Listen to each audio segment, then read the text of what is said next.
Budget 2026 ವಿಶೇಷ ಮತ್ತೆ ಮುಂದುವರಿಸ್ತಾ ಇದ್ದೀನಿ. ಬಜೆಟ್ಗೆ ಮತ್ತಷ್ಟು ಬೂಸ್ಟ್ ಕೊಡುತ್ತಾ ಚಿನ್ನ ಬೆಳ್ಳಿ. ಬಜೆಟ್ ಮಂಡನೆಗಿಂತ ಮುಂಚೆನೇ ಚಿನ್ನ ಬೆಳ್ಳಿ ದರ ಇಳಿಕೆ ಆಗಿರೋದಿಲ್ಲಿ ಒಂದು ದೊಡ್ಡ ಗುಡ್ ನ್ಯೂಸ್ ಇದು. ಚಿನ್ನ ಬೆಳ್ಳಿ ಕೊಂಡುಕೊಳ್ಬೇಕು ಅಂತಿರುವವರಿಗೆ, ಚಿನ್ನ ಬೆಳ್ಳಿ ಆಲ್ರೆಡಿ ಕೊಂಡುಕೊಂಡಿರೋರಿಗೆ ಬ್ಯಾಡ್ ನ್ಯೂಸ್ ಆಗುತ್ತೆ. ಜಾಸ್ತಿ ದುಡ್ಡು ಕೊಟ್ಟು ತೊಗೊಂಡ್ಬಿಟ್ಟೆ, ಸ್ವಲ್ಪ ಕಡಿಮೆಗೆ ಸಿಗ್ತಿತ್ತು, ನಾನು ಆಮೇಲೆ ತೊಗೊಂಡಿದ್ದಿದ್ರೆ ಅಂತ ಅವ್ರು ಯೋಚನೆ ಮಾಡ್ತಿರ್ತಾರೆ. ಯಾರು ಕೊಂಡುಕೊಳ್ಳಬೇಕು ಅಂತ ಇರ್ತಾರೋ ಅವ್ರೇನು ಮಾಡಿಬಿಡ್ತಾರೆ, ಈಗ ನಾನು ಕೊಂಡುಕೊಳ್ಬಹುದೇನೋ ಆಯ್ತು, ಇನ್ನೊಂದು ವಾರನೋ 15 ದಿನ ವೆಯ್ಟ್ ಮಾಡೋಣ, ಇನ್ನೂ ಕಡಿಮೆ ಆಗುತ್ತೆ ಅಂತ ವೆಯ್ಟ್ ಮಾಡ್ತಿರ್ತಾರೆ. 1 kg ಬೆಳ್ಳಿಯಲ್ಲಿ 29,000 ರೂಪಾಯಿ ಇಳಿಕೆ ಆಗಿರೋದು. 10 ಗ್ರಾಮ್ ಚಿನ್ನದ ಬೆಲೆಯಲ್ಲಿ 9,000 ರೂಪಾಯಿ ಇಳಿಕೆ ಆಗಿದೆ. 10 ಗ್ರಾಮ್ ಚಿನ್ನದ ಬೆಲೆಯಲ್ಲಿ 9,000 ರೂಪಾಯಿ ಇಳಿಕೆ ಆಗಿರೋದು ಇನ್ನೂ ಬಜೆಟ್ ಮಂಡನೆಗಿಂತ 1 ಅವರ್ ಮುಂಚೆನೇ. 24 ಕ್ಯಾರೆಟ್ನ 10 ಗ್ರಾಮ್ ಚಿನ್ನದ ಬೆಲೆ 9,000 ರೂಪಾಯಿ ಇಳಿಕೆ ಆಯಿತು ಇವತ್ತಿಗೆ. ಚಿನ್ನಾಭರಣದ ಆಮದು ಸುಂಕ ಕೂಡ ಕಡಿತವಾಗುತ್ತಾ ಈ ಬಾರಿಯಲ್ಲಿ. ಬಜೆಟ್ನಲ್ಲಿ ಆಭರಣ ಪ್ರಿಯರಿಗೆ ಒಂದು ಗುಡ್ ನ್ಯೂಸ್ ಇದೆಯಾ ಅಂತ ಕೂಡ ನಾವು ಇಲ್ಲಿ ವೆಯ್ಟ್ ಮಾಡಬೇಕಾಗತ್ತೆ. ನಿರಂತರ ಏರಿಕೆ ಆದ ಬಳಿಕ ಭಾರಿ ಇಳಿಕೆ ಕಾಣ್ತಾ ಇದೆ ಚಿನ್ನ ಮತ್ತು ಬೆಳ್ಳಿಯ ದರ. ಬಜೆಟ್ ಆದಮೇಲೆ ಇನ್ನೂ ಇಳಿಕೆ ಆಗಿಬಿಡುತ್ತಾ? ಬಿಕಾಸ್ ಆಫ್ ಫೆಡ್ರಲ್ ಬ್ಯಾಂಕ್ಗೆ ಹೊಸ ಮುಖ್ಯಸ್ಥನನ್ನು ಟ್ರಂಪ್ ನೇಮಕ ಮಾಡಿರ್ತಕ್ಕಂಥ ಬೆಳವಣಿಗೆಯಲ್ಲಿ ಅಲ್ಲಿ ಬಡ್ಡಿ ದರಗಳಲ್ಲಿ ಒಂದಷ್ಟೇನೋ ಮೇಜರ್ ಆಗುತ್ತೆ. ಡಾಲರ್ ಇನ್ನೂ ಸ್ಟ್ರಾಂಗ್ ಆಗುತ್ತೆ ಅಂದ ತಕ್ಷಣ ಚಿನ್ನ ಬೆಳ್ಳಿಲಿ ಯಾರ್ಯಾರು ಹೂಡಬೇಕಾಗಿತ್ತೋ, ಯಾರು ಹೂಡ್ತಾ ಇದ್ರು ಅವ್ರೇನು ಮಾಡ್ತಾರೆ, ಡಾಲರ್ಗೆ ಶಿಫ್ಟ್ ಆಗ್ತಾ ಇದ್ದಾರೆ.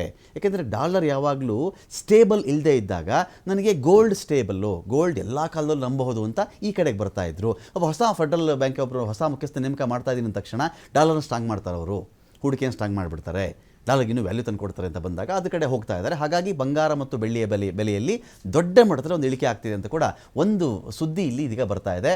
ಇನ್ನು ಕೇಂದ್ರ ಸರ್ಕಾರ ಆಮದು ಸುಂಕವನ್ನು 4%ಗೆ ಇಳಿಸ್ಬಿಡ್ತಾರೆ ಅಂತ ಕೂಡ ಒಂದು ನಿರೀಕ್ಷೆ ಇದೆ. ಇಲ್ಲಿ 11-12 ಇದ್ದಾಗ ಚಿನ್ನವನ್ನು ಆಮದು ಮಾಡ್ಕೋಬೇಕಾದ್ರೆ 11% ಟ್ಯಾಕ್ಸ್ ಕಟ್ಟು, 12% ಕಟ್ಟು ಅಂತ ಕಾಲ ಇತ್ತಲ್ಲ, ಅದನ್ನು ಲಾಸ್ಟ್ ಇಯರ್ ಏನು ಮಾಡಿದ್ರು, 6%ಗೆ ಇಳಿಸಿದ್ರು. ಇಲ್ಲಿದ್ದಂಥ ಒಂದೇ ಒಂದು ವಿಚಾರ ಏನು ಅಂತ ಹೇಳಿದ್ರೆ, ಈ ಥರ ಆಮದು ಸುಂಕವನ್ನು ಇಳಿಸಿದಾಗ ಕಾಳಸಂತೆ, ಕಳ್ಳದಾರಿ, ಸ್ಮಗ್ಲಿಂಗ್ ಗೂಡ್ಸ್ಗಳು, ಚಿನ್ನ ಬರೋದು ಕಡಿಮೆ ಆಗಿಬಿಡುತ್ತೆ ಅಂಥೇಳಿ. ಅನ್ಫಾರ್ಚುನೇಟ್ಲಿ ಈ ಥರ 6% ಇಳಿಸಿದ ಮೇಲೂ ಚಿನ್ನದ ಕಳ್ಳ ಸಾಗಾಣಿಕೆ ನಿಮಗೆ ಕಡಿಮೆ ಆಗಲೇ ಇಲ್ಲ. ಇದೀಗ ನಮ್ಮ ಬೆಂಗಳೂರು ಏರ್ಪೋರ್ಟಲ್ಲಿ ಅನೇಕರು ಸಿಕ್ಕಾಕೊಂಡ್ರು, ಬೇರೆ ವಿಚಾರ ಬಿಡಿ, ಅದು 4%ಗೆ ಇಳಿಸ್ತಾರಾ? ಈಗ ಇಳಿಸಿದ ಮೇಲೆ ಈ ಥರ ಯಾವಾಗೆಲ್ಲ ನಿಮಗೆ ಈ ಸ್ಟಾಕು ಕಳ್ಳ ಮಾರ್ಗದಿಂದ ಬರೋಕ್ಕೆ ಶುರುವಾಗುತ್ತೋ ಆಗೆಲ್ಲ ನಿಮಗದು ಹಾನಿ ಮಾಡಿಬಿಡುತ್ತೆ. ಕೃತಕವಾಗಿರ್ತಕ್ಕಂಥ ಅಭಾವ ಸೃಷ್ಟಿ ಮಾಡಬಲ್ಲರು ಅವರು, ಬೆಲೆ ಜಾಸ್ತಿ ಮಾಡಬಲ್ಲರು. ಈರುಳ್ಳಿ ಒಬ್ಬ ಕಳ್ಳಸಂತೆಯಲ್ಲಿ ತಂದು ಟ್ಯಾಕ್ಸ್ ಏನು ಕಟ್ತೀರಾ, ಅದಕ್ಕೆ ಒಂದು ಕಡೆ ಸ್ಟಾಕ್ ಮಾಡಿಬಿಡ್ಲಿ. ಅದೇ ರೀತಿಯಲ್ಲಿ ಟೊಮ್ಯಾಟೊ ಒಬ್ಬ ಸ್ಟಾಕ್ ಮಾಡಿಬಿಡಲಿ, ಒಂದು ವಾರಕ್ಕೆ ಮಾರ್ಕೆಟ್ಗೆ ಬಿಡದೇ ಇರಲಿ, ಎಲ್ಲ ಕಡೆ ಹಾಕಾರ ಟೊಮೆಟೊ ಬೇಕು ಅಂತೇಳಿ, ಚಿನ್ನ ಬೇಕು ಅಂತ ಬಂದು ಆಗ ರಿಲೀಸ್ ಮಾಡ್ತಾರೆ. ಬೆಲೆ ಜಾಸ್ತಿ ಆಗಿರುತ್ತಲ್ಲ, ಡಿಮ್ಯಾಂಡ್ ಯಾವಾಗ ಜಾಸ್ತಿ ಆಗುತ್ತೋ ಆಬ್ವಿಯಸ್ಲಿ ಬೆಲೆ ಜಾಸ್ತಿ ಆಗುತ್ತೆ. ಸೊ ಇದನ್ನು ಮಾಡಬಾರ್ದು ಅಂತೇಳಿ ಕತ್ತರಿಸಿದ ಪಾಲಿಷ್ ಮಾಡಿದ ವಜ್ರಗಳಿಗೆ 5% ಆಮದು ಸುಂಕ. ಈ ಆಮದು ಸುಂಕವನ್ನು 2.5%ಗೆ ಇಳಿಸ್ತಾರಾ? ಆಭರಣಗಳ ಮೇಲೆ ಸದ್ಯಕ್ಕೆ 3% GST ಇದೆ. GST ದರವನ್ನು 1 ಅಥವಾ 1.25ಕ್ಕೆ ಇಳಿಸ್ತಾರಾ ಅಂತ ಹೇಳಿ ಕೂಡ ಒಂದು ನಿರೀಕ್ಷೆಯಲ್ಲಿದೆ. ಇನ್ನೀಗ ಮತ್ತೆ ನಂದನ್ ಕಶ್ಯಪ್ ಅವ್ರ ಬಳಿ ಬರ್ತೀನಿ. ನಂದನ್ ಕಶ್ಯಪ್ ಅವರೇ, ಈಗ ಸೆಂಟ್ರಲ್ ಗೌರ್ಮೆಂಟ್ ಕೊಡಲಿಲ್ಲ ಆಯಿತು, ಕರ್ನಾಟಕದ ರೈಟ್ ಅದು. ಅವರೇನು ಪ್ರಾಮಿಸ್ ಮಾಡಿದ್ದಿತ್ತು, ಅವರೇ ನಮಗೆ ಪ್ರಾಮಿಸ್ ಇದೆ, ನನ್ನ ಪಾಲು ಅಂತ ಏನಿಟ್ಟಿದ್ದಾರೆ. ನನಗೆ 4 ಇಡ್ಲಿ ನಾನು ತಿಂತೀನಿ, ನಂಗೆ 4 ಇಡ್ಲಿ ಕೊಡ್ಬೇಕು ನೀವು. ಬೇರೆ ಹಸ್ದಿರೋನಿಗೆ ಒಂದು ಇಡ್ಲಿ ಕೊಡಬಾರ್ದಾ? ಒಂದು ಇಡ್ಲಿ ಅವ್ನಿಗೆ 2 ಇಡ್ಲಿ ಕೊಟ್ಬಿಟ್ರೆ ಅವ್ನಿಗೆ ದೊಡ್ಡ, ನೀವು ಯಾಕಪ್ಪ ಹೊಟ್ಟೆ ಬರೀ, ಇದೆಲ್ಲ ನಮ್ಮ ಪ್ರಶ್ನೆ. ನನಗೆ 4 ಇಡ್ಲಿ ಕೊಡ್ತೀನಿ ಅಂತ ನೀನು ಹೇಳಿದೀಯಾ, ನನಗೆ ಕೊಡಬೇಕಾಗಿರೋ ಪಾಲು, ನನಗೆ ಒಂದೇ ಒಂದು ಇಡ್ಲಿ ಕೊಟ್ಟರೆ ನೀನು ಹೇಗೆ ಅಂತ ನಮ್ಮದೊಂದು ಆರ್ಗ್ಯುಮೆಂಟ್ ಇದೆ. ಇರಲಿ, ಇದರ ಆಚೆಗೆ ಎಷ್ಟು ವರ್ಷಗಳ ಕಾಲ ಭದ್ರಾಗ 5,000 ಕೋಟಿ ಕೊಡಲಿಲ್ಲ ಅಂತ ನೀವು ಇದೇ ಕಥೆಗಳನ್ನು ಹೇಳ್ಕೊಂಡು ಕೂತಿರ್ತೀರಿ, ಇದೇ ವಾದ ಹೇಳ್ಕೊಂಡು ಕೂತಿರ್ತೀರಿ. ಗ್ಯಾರಂಟಿ ಸ್ಕೀಮ್ಸ್ಗೆ ನೀವು 60,000 ಕೋಟಿ ಇತ್ತಿಟ್ಟಿರಬೇಕಾದ್ರೆ ಸದಾಕಾಲ ಅದೇ ಮೀನು ಕೊಡೋ ಬದಲು ಮೀನು ಹಿಡಿಯೋದು ಕಲಿಸು ಅಂತ, ನೀನೇ ಕೊಡೋ ಬದಲು ಮೀನು ಹಿಡಿಯೋದು ಕಲಿಸು ಅಂತ. ಯಾಕೆ ನೀವು ಭದ್ರಾ ಡ್ಯಾಮ್ ಮಾಡಲೇ ಇಲ್ಲ? ಅವ್ರು ಕೊಡಲ್ಲ ಹಂಗೆ ಪೆಂಡಿಂಗ್ ಇಟ್ಬಿಟ್ಟಿರ್ತೀರ ನೀವು.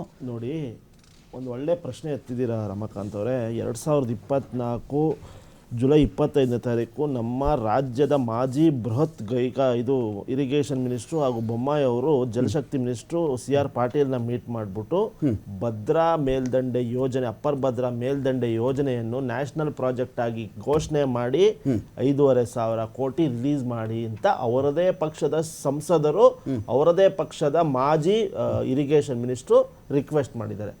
ಆ project it's not about amount, 5,500 ಕೋಟಿ ಅಲ್ಲ ನಾವು ಮಾತಾಡ್ತಿರೋದು, 5,500 ಕೋಟಿನೂ ಒಂದು ಭಾಗ. ಬಟ್ ಇನ್ನೊಂದು ಭಾಗ ಏನು ಅಂದ್ರೆ, ಆ ಪ್ರಾಜೆಕ್ಟ್ ಅನ್ನು ನ್ಯಾಷನಲ್ ಪ್ರಾಜೆಕ್ಟ್ ಆಗಿ ಡಿಕ್ಲೇರ್ ಮಾಡಿ, 2ನೇ ಪ್ರಾಜೆಕ್ಟ್ ಅಪ್ಪರ್ ಕೃಷ್ಣ ಪ್ರಾಜೆಕ್ಟ್ ನ ನ್ಯಾಷನಲ್ ಪ್ರಾಜೆಕ್ಟ್ ಆಗಿ ಡಿಕ್ಲೇರ್ ಮಾಡಿ ಅಂತ. ಏನಕ್ಕೆ ಅಂದ್ರೆ, it amounts to big financial limitation to the state. ಈ ಅಪ್ಪರ್ ಕೃಷ್ಣ ಪ್ರಾಜೆಕ್ಟ್ನ ಕೆಲಸ ಮುಗಿಸಕ್ಕೆ, ಲ್ಯಾಂಡ್ ಅಕ್ವಿಸಿಷನ್ ಮಾಡಕ್ಕೆ ಕಳೆದ ಬಿಜೆಪಿ ಸರ್ಕಾರ ನೆನಗುದಿಗೆ ಬಿದ್ದಿತ್ತು. ಖುಷ್ಕಿ ಜಮೀನಿಗೆ ಅವರು 5 ಲಕ್ಷನೋ 10 ಲಕ್ಷನೋ ಕೊಡ್ತೀನಿ ಲ್ಯಾಂಡ್ ಅಕ್ವಿಸಿಷನ್ಗೆ ಅಂತ ಅದೊಂದು ಹಂತಕ್ಕೆ ಹೋಗಿತ್ತು, ನಿಂತೋಗಿತ್ತು. Okay. ಆದರೆ ನಮ್ಮ ಸರ್ಕಾರ ಬೇಸಾಯದ ಭೂಮಿಗೆ 40 ಲಕ್ಷ ಕೊಟ್ಬಿಟ್ಟು ಮತ್ತೆ ನೀರಾವರಿ ಜಮೀನಿಗೆ 50 ಲಕ್ಷ ಕೊಟ್ಬಿಟ್ಟು ನಾವು ಲ್ಯಾಂಡ್ ಅಕ್ವೈಸೇಷನ್ ಮಾಡಿಬಿಟ್ಟು ಆ ಅಪ್ಪರ್ ಕೃಷ್ಣ ಪ್ರಾಜೆಕ್ಟ್ಗೆ ಆ ಪ್ರಾಜೆಕ್ಟಿಂದ 1.5 ಲಕ್ಷ ಹೆಕ್ಟೇರ್ ಪ್ರದೇಶ ನೀರಾವರಿ ಪ್ರದೇಶ ಆಗುತ್ತೆ. ಅಲ್ಲಿ ನೀರಾವರಿ ಪ್ರದೇಶ ಆದ್ರೆ ನಮ್ಮ ರೈತರ ಬೆಳೆಗಳು ಜಾಸ್ತಿ ಆಗುತ್ತೆ, ಅಗ್ರಿಕಲ್ಚರ್ GDP ಜಾಸ್ತಿ ಆಗುತ್ತೆ. ಈ ನಿಟ್ಟಿನಲ್ಲಿ ಇಟ್ಕೊಂಡು ಇವೆರಡು ಪ್ರಾಜೆಕ್ಟ್, ಅಪ್ಪರ್ ಕೃಷ್ಣ ಪ್ರಾಜೆಕ್ಟ್ ಮತ್ತೆ ಅಪ್ಪರ್ ಭದ್ರಾ ಪ್ರಾಜೆಕ್ಟ್ ನ ನಾವು ನ್ಯಾಷನಲ್ ಪ್ರಾಜೆಕ್ಟ್ ಆಗಿ ಘೋಷಣೆ ಮಾಡಿ ಅಂತ ನಾವು ಕೇಳ್ತಾ ಇರೋದು. ಹಣಕಾಸು ಒಂದೇ ಅಲ್ಲ, ಇವೆರಡನ್ನು ಇಟ್ಕೊಂಡು ಈ ಪ್ರಾಜೆಕ್ಟ್ಗೆ ನೀವು ಸಪೋರ್ಟ್ ಮಾಡಬೇಕು ಅಂತ ನಾವು ಕೇಳ್ಕೊತಾ ಇರೋದು. Coming to the second point Ramakant ಅವರೇ, ಜಲ್ ಜೀವನ್ ಮಿಷನ್ ಬಗ್ಗೆನೇ ಹೇಳ್ತಾ ಇದ್ರಿ. ಜಲ್ ಜೀವನ್ ಮಿಷನ್ ನಮ್ಮ ಕೇಂದ್ರ ಸರ್ಕಾರದ್ದು. ಮೋದಿ ಮೋದಿ ಮೋದಿ ಮೋದಿ ಅಂತಾರೆ. 35,000 ಕೋಟಿ ಒಂದು ವರ್ಷದಲ್ಲಿ ಈ ಯೋಜನೆಗೆ ಕರ್ನಾಟಕ ರಾಜ್ಯ ವೆಚ್ಚ ಮಾಡೋದು. ರಾಜ್ಯ ಸರ್ಕಾರ 24,000 ಕೋಟಿ ಆಲ್ರೆಡಿ ಸ್ಪೆಂಟ್. ಎಷ್ಟು?